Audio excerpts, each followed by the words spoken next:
Everyone, welcome back to the YouTube channel Exceptional इंसान। कैसे हो आप सभी? आई होप आप सब बढ़िया होंगे। आज SBI PO प्री का एग्ज़ाम हुआ था 8 मार्च।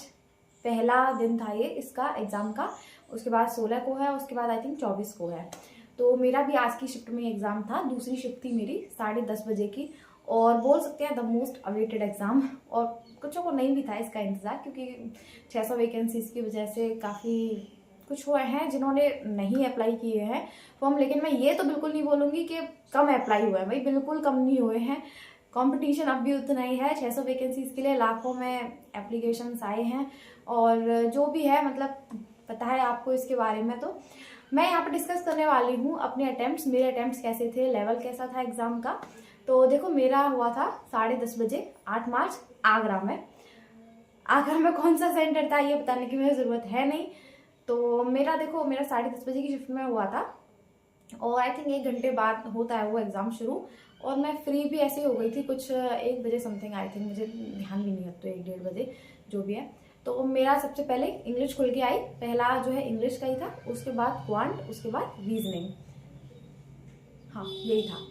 तो सबसे पहले इंग्लिश का लेवल मैं बताऊं तो इंग्लिश का लेवल था इजी टू मॉडरेट बोल सकते हैं। इवन मॉडरेट, हाँ मतलब बोल सकते हैं इजी टू मॉडरेट भी नहीं ही बोलेंगे, इतना था नहीं, क्योंकि इजी ही था वो। इंग्लिश तो ऐसी थी क्योंकि उसमें जो मीनिंग्स थे ना, जो वो कैब थी वो काफ़ी इजी थी। मतलब जैसे एक में कंटिन्यूस दे दिया, जैसे आरसी था ना, आरसी भी काफ़ी इजी था कि पढ़ के सॉल्व हो रहा है आराम से। और पैराजंबल, हाँ पैराजंबल थोड़ा सा मुझे फंसाने वाला लगा था, जो कि मेरा बना था DEAFBC। ये मैं याद करके आई थी, क्योंकि ना मतलब एग्जाम से निकल के आओ तो इंग्लिश में पैराजंबल का जरूर पूछते हैं कि आपका पैराजंबल क्या बना। तो वो मैंने याद कर लिया था इसी वजह से कि मेरा पैराजंबल बना था। मैंने डेफ से याद किया था, DEAFBC ये बना था मेरा पैराजंबल। अब मतलब वो पहले क्या था, वो जैसे सेंटेंस क्या था, वो सेंटेंस मुझे ध्यान नहीं है, लेकिन मैंने ये पैटर्न याद कर लिया था कि DEAFBC बना था मेरा। इससे पहले मैंने एक और बनाया था, लेकिन क्या था कि उसमें जो 6th सेंटेंस था वो मेरा मैच नहीं कर रहा था, मतलब ऑप्शन से मैच नहीं कर रहा था, मेरा कुछ और आ रहा था। तो उस चक्कर में मैंने वो गलत करके दोबारा से बनाया। मुझे पता भी नहीं है कि मतलब मैं एकदम श्योर नहीं हूँ कि पैराजंबल मेरा सही भी है या नहीं, क्योंकि क्या होता है कि कभी कभी हमें लगता है कि सही है, लेकिन पैराजंबल या ऐसी कुछ चीज़ों में एकदम ऐसी सिली मिस्टेक्स हो जाती है जिनके बारे में पता भी नहीं होता कि अच्छा ये भी हो सकता है। तो ऐसा हो सकता है प्रोबेबली।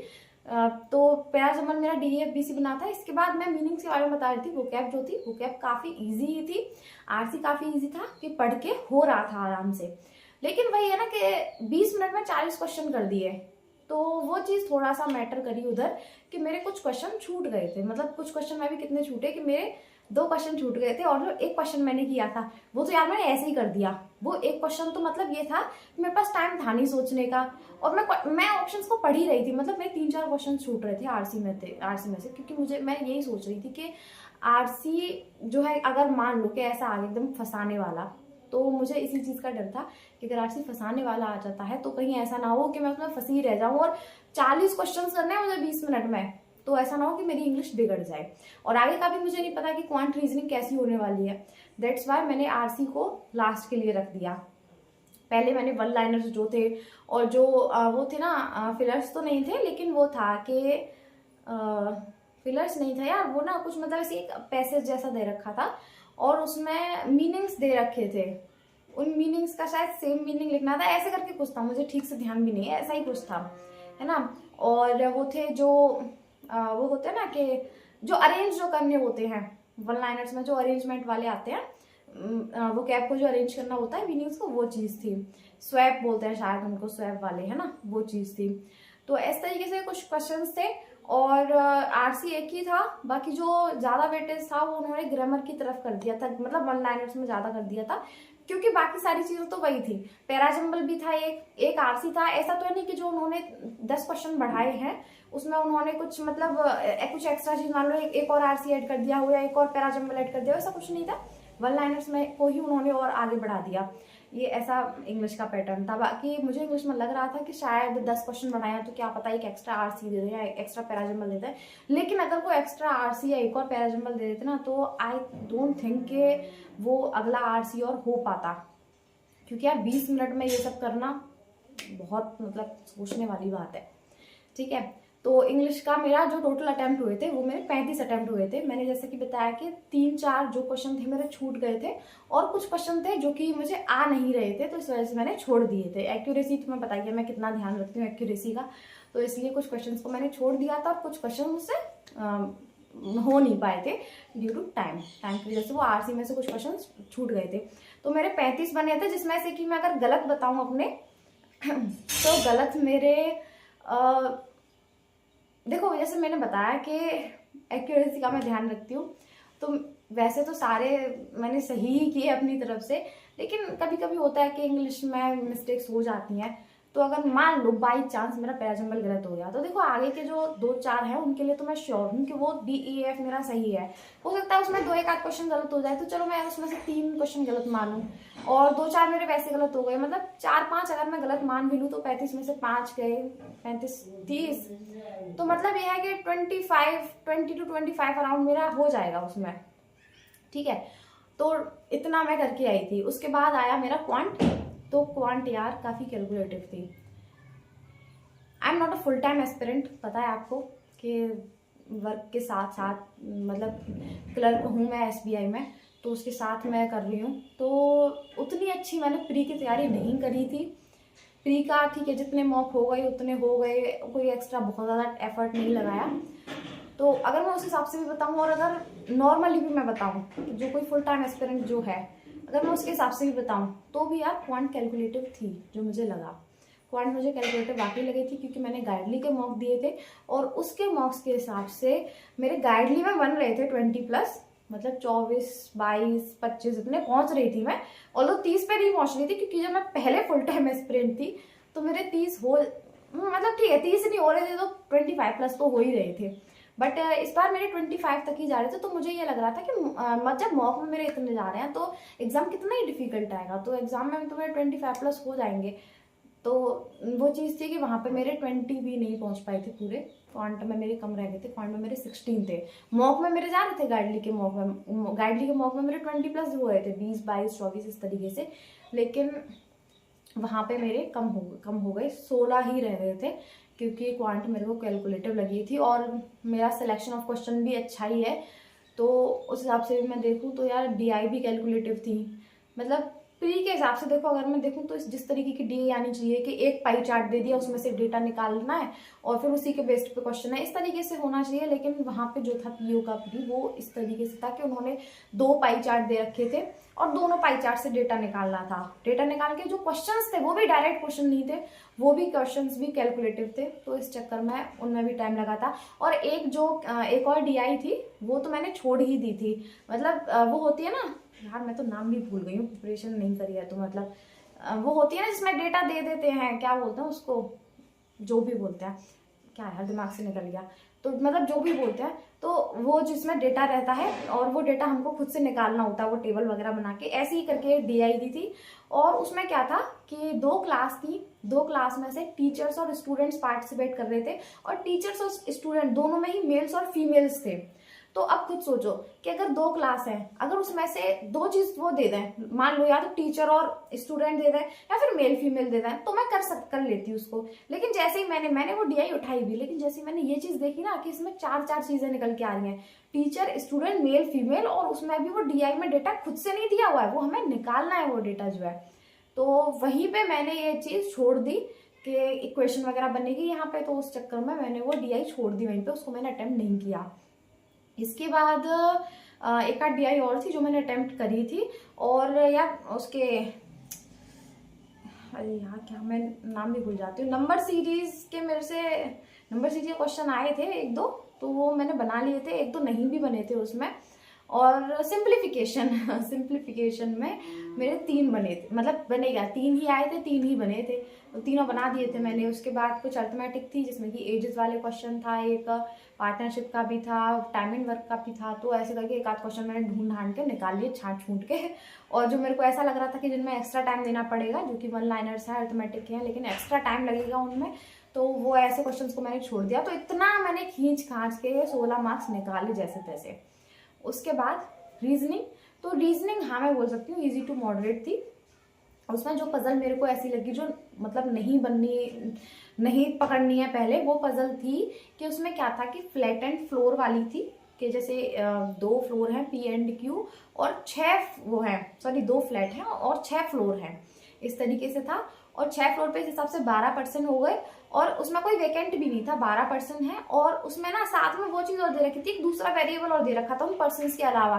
ऐसा होता है ना कि इसको क्या पसंद है, इसको क्या पसंद है, इस तरीके से एक और वेरिएबल दे रखा था। तो अब कुछ सोचो, एक तो फ्लैट एंड फ्लोर वाली पजल वैसे ही मेरे लिए मतलब आप, मुझे नहीं पता कि आपके लिए कैसी रहती है, या मैंने जैसे कि आपके साथ डिस्कस किया है कि किसी से फ्लैट एंड फ्लोर वाली बन जाती है इजिली, किसी कोई सर्टेन वाली में फंस जाता है, कोई जो बॉक्स बेस्ड होती है उस वाली में फंस जाता है। मेरा क्या है कि फ्लैट एंड फ्लोर वाली में मैं कभी कभी फंस जाती हूँ, तो मैं उसको, अगर वो आती भी है ना, तो मैं उसको लास्ट के लिए छोड़ देती हूँ।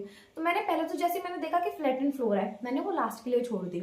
उसके बाद मेरे पास बचे थे करीब 2 मिनट में मैंने मतलब मेरे और क्वेश्चन थे मेरे पास, एक वो फ्लैट एंड फ्लोर वाली पजल, और एक क्वेश्चन था जो वो होता ना मीनिंग वाला जो होता है, एक वो क्वेश्चन था।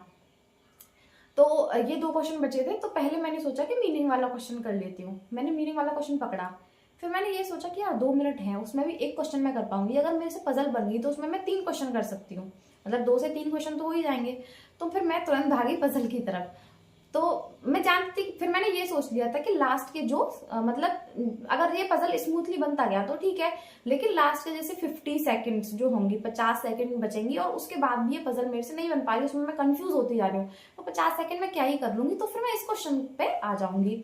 तो लेकिन हुआ क्या कि जैसे मैंने वो पजल पूरी पढ़ी, तो उसमें मुझे दिखा कि इसमें दूसरा वेरिएबल भी दे रखा है। मैंने फ्लैट एंड फ्लोर बना लिए थे उस पे पेज पे, लेकिन जब मैंने देखा कि इसके साथ साथ इसमें दूसरा वेरिएबल भी है, मैंने उसको वहीं पे छोड़ दिया। मैंने कहा चलो 1.5 मिनट बचा भी है, उस 1.5 मिनट में मैं कुछ नहीं कर पाऊंगी, तो 1.5 मिनट बचा था, क्योंकि मैंने बताया कि 2 मिनट थे मेरे पास, 1.5 मिनट बचा, फिर 30 सेकंड में मैंने उसको दिए।